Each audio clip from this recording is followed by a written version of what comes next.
ایک اور بات بھی ہے، میرے اگر الٹے ہاتھ میں کھجلی ہو جائے تو پیسہ چلا گیا، سیدھے ہاتھ میں کھجلی ہوئی تو پیسہ آ گیا.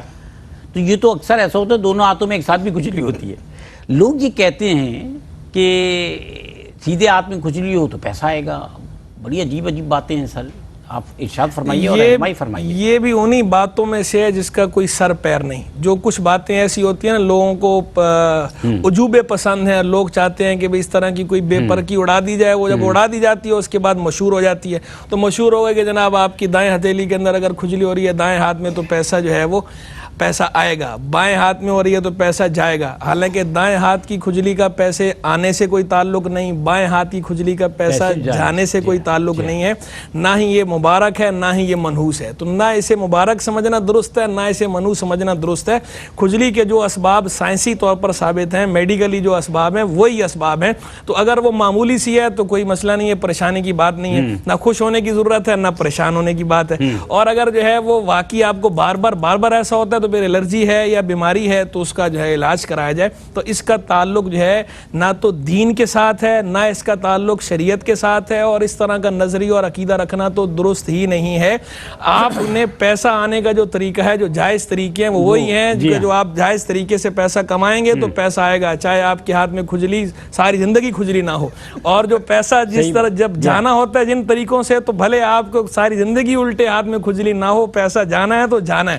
تو آپ جو ہے اس طرح کی چیزوں میں پڑھنے کی بجائے کہ ہاتھ کی کھجلی، دائیں کی کھجلی، بائیں کی کھجلی، تو ہاتھوں کی کھجلیوں کو نہ دیکھیں بلکہ جو کسب حلال ہے اس پہ زور دیں. کسب حلال پہ زور دیا گیا ہے، رزق حلال کمائیں.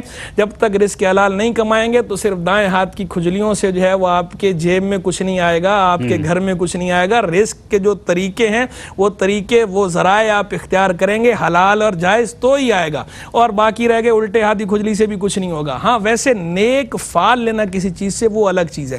عقیدہ رکھنا، نیک فعل جی بتاتا ہوں، عقیدہ رکھنا، نظریہ رکھنا یہ بری بات ہے. لیکن کسی چیز سے کوئی اچھی فعل لینا، اچھا شگون لینا، اس کی بہرحال اسلام کے اندر اجازت ہے. بد فعلی سے، بد شگونی سے منع کیا گیا ہے. کسی چیز کو منحوس نہیں جاننا چاہیے، اس سے برا شگون نہیں لینا چاہیے، لیکن کسی چیز سے اچھا فعل لی جا سکتی ہے. نیک فعل مثلا ایسا ہے کہ جیسے ہم کسی کام پر جا رہے ہیں اور اس دوران کسی نے کوئی بات کی، بات کرتے ہوئے سعید کہہ دیا، یا کوئی بندہ آ گیا ہم سے ملنے کے لیے، اس کا نام تھا سعید، تو ہم نے اس سے یہ اچھا شگون لیا کہ سعید کا معنی ہوتا ہے سعادت مند، خوش بخت. تو اب یہ آیا تو انشاءاللہ جو ہے وہ ہمارا کام جو ہے وہ اچھا ہی ہوگا. لیکن بعض لوگ مفتی صاحب قرآن حکیم سے فعل نکالتے ہیں. فعل سے مراد کئی لوگ قرآن حکیم سے فعل نکالنا جائز نہیں. ہمارے فقہ حنفی کے اندر اسے مکروہ تحریمی قرار دیا گیا ہے. مکروہ تحریمی کا مطلب یہ ہوتا ہے کہ یہ ناجائز اور گناہ ہے. گناہ ہے، حرام نہیں ہے، کبیرہ گناہ تو نہیں ہے، لیکن صغیرہ گناہ ہے اگر کسی نے ایک بار کیا تو. اور بار بار کریں گے تو یہ صغیرہ بھی کبیرہ میں کنورٹ ہو جاتا ہے، تو پھر یہ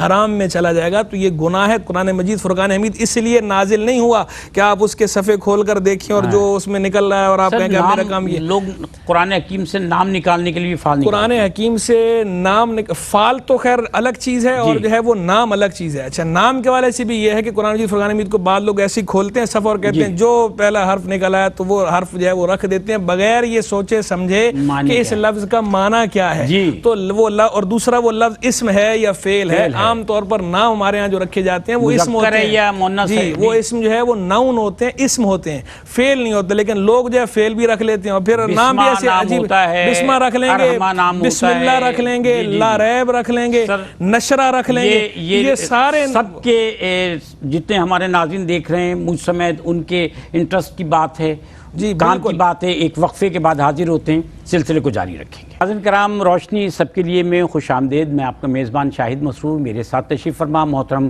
مفتی احسن نوید نیازی صاحب اور میرے ساتھ تشریف فرما محترم مفتی محمد خرم رحمانی صاحب. آج کا موضوع ہے توہم پرستی، اور ہم وقفے پہ گئے ہیں تو یہ بات ہو رہی تھی قرآن حکیم کو جو ہے بعض لوگ جو ہے وہ کھول کے نام رکھتے ہیں، اور اس میں بعض اوقات نام میں یہ نہیں دیکھتے کہ وہ اسم ہے یا اسم کے علاوہ یہ بھی ہوتا ہے فعل ہے یا مؤنث ہے، مذکر ہے. بہت ساری باتیں ہوتی ہیں. انمتا لوگ نام رکھ لیتے ہیں، ارحمہ نام رکھ لیتے ہیں، بسمہ نام رکھ لیتے ہیں، فبیحہ نام رکھ لیتے ہیں. سر یہ نام صحیح ہے کیا؟ یہ نام اس طرح جی بالکل اس طرح نام نہیں رکھنے چاہیے. انعمتا تو ویسی اسم نہیں ہے، فعل ہے. نشرہ بھی جو ہے وہ اسم نہیں ہے، وہ بھی فعل ہے. علم نشرہ، سورہ علم نشرہ، اس سے لوگ نشرہ نام رکھ لیتے ہیں. نشرہ نام اس طرح درست نہیں ہے. اسی طرح انعمتا نام رکھنا بھی درست نہیں ہے. اسی طرح جو ہے فبی ای کو فبیا، یہ نام بھی اس طرح رکھنا درست نہیں ہے. تو ناموں کے معاملے میں بجائے قرآن مجید فرقان حمید کھول کر اس طرح دیکھنے کے، بہتر یہ ہے کہ جو اچھے لوگوں کے، نیک لوگوں کے نام ہوتے ہیں ان کے ناموں پہ نام رکھے جائیں. اگر بچی ہے تو خواتین اسلام، صحابیات، تابعیات، امہات المومنین اور جو اللہ کی ولیہ گزری ہیں ان نیک شخصیات کے ناموں پہ نام رکھے جائیں. ناموں کا اثر ہو. الاسماء تنزل من السماء، نام آسمانوں سے اترتے ہیں، یعنی نام کا بندے کی شخصیت پر اثر ہوتا ہے. اسی لیے ترغیب بھی یہی دلائی گئی ہے کہ اچھوں کے ناموں پہ نام رکھے جائیں اور وہ نام رکھے جائیں. اور سب سے پیارے نام تو وہ نام ہیں کہ جن کے لیے سرکار صلی اللہ علیہ وسلم نے خود فرمایا احب الاسماء قرار دیا کہ اللہ کے نزدیک سب سے پسندیدہ نام کون سے ہیں؟ عبداللہ و عبد الرحمن. عبداللہ بہت پیارا نام، عبد الرحمن بہت پیارا نام. لیکن جہاں پر نام بگاڑنے کا رواج ہو، ایسے دیہاتی علاقوں کے اندر کہ جہاں یہ لوگ نام بگاڑا کرتے ہوں، تو وہاں بہتر یہ ہوتا ہے کہ بجائے اس طرح نام رکھنے کے نام محمد رکھ لیا جائے. عرف کوئی اور ایسا رکھا جائے کہ بالفرض کوئی اگر بگاڑے بھی تو اس اللہ کے نام کی بے حرمتی نہ ہو. جیسے عبداللہ نام ہے تو وہ ہمارے پنجاب کے اندر یہ رواج ہے کئی جگہوں پر کہ عبداللہ نام ہے تو اسے دلہ پکاریں گے. اچھا نہیں، تو اب یہ اللہ کے نام کی جو ہے وہ بے حرمتی ہے، اس طرح نہیں کرنا چاہیے. محمد نام رکھ لینے کے بعد محمد نام رکھنے کی تو کیا ہی محمد کہہ بات کے ہے. پکارنا اور بعض اوقات بچے کو ڈانٹ بھی دینا، بعض ایسے الفاظ استعمال کر لینا جو اس نام کی نسبت سے مناسب نہیں ہوتے. دیکھیں کیا کرنا چاہیے؟ آپ نے جب نام رکھا ہے محمد بچے کا تو ویسے تو جو ہے فقہا نے اور علماء نے یہی فرمایا کہ اس کی بھی عزت کی جائے نام کی برکت سے. لیکن ساتھ یہ بات بھی پیش نظر رہے کہ والدین کی بنیادی ذمہ داری ہے اولاد کی تربیت کرنا.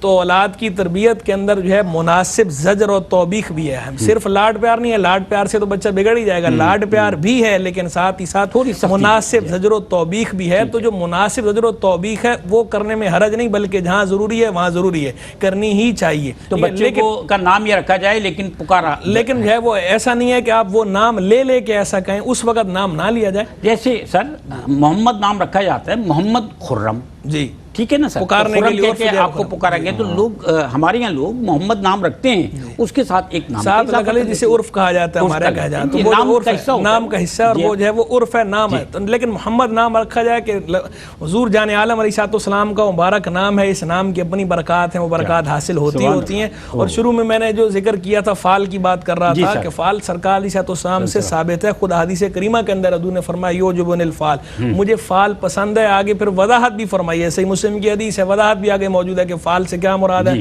فرمایا الکلمۃ الطیبہ، الکلمۃ الحسنہ، اچھا کلمہ، صاف کلمہ جو ہے نا، اس سے کوئی اچھا شگون لینا، اچھی فال لینا، یہ درست ہے. جیسے کہ ہم خدا حافظ کہتے ہیں، جی جیسے کہ میں نے مثال بھی دی کہ جو ہے وہ سعید والی کے جو ہے یہ فال لینا، نیک فال لینا کہ سعید ہے، خوش بخت ہے، تو اب خوش بختی ہی ہوگی.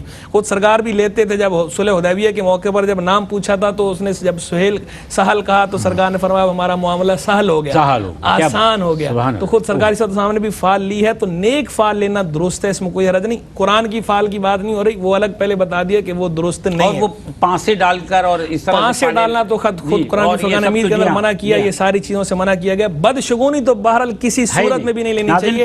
لا عدوہ ولا طیرۃ ولا حامۃ ولا سفر، سرکار نے واضح الفاظ میں فرمایا کہ بدشگونی کی کوئی حیثیت نہیں ہے. ناظرین کرام، والدین کا اولاد کے لیے سب سے بڑا تحفہ اولاد کا نام ہوتا ہے.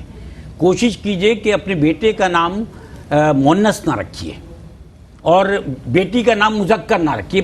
ایسی غلطیاں بہت ہوتی ہیں، الا یہ کہ وہ نام ایسا ہو جو دونوں جگہ چل جاتا ہے. بعض نام ایسے ہوتے ہیں کہ مذکر مؤنث دونوں جگہ چل جاتے ہیں. تو اور پھر میننگ کے اعتبار سے بھی یہاں فرما دیا گیا، اور اسم ہونا چاہیے اور حسین اسم ہونا چاہیے.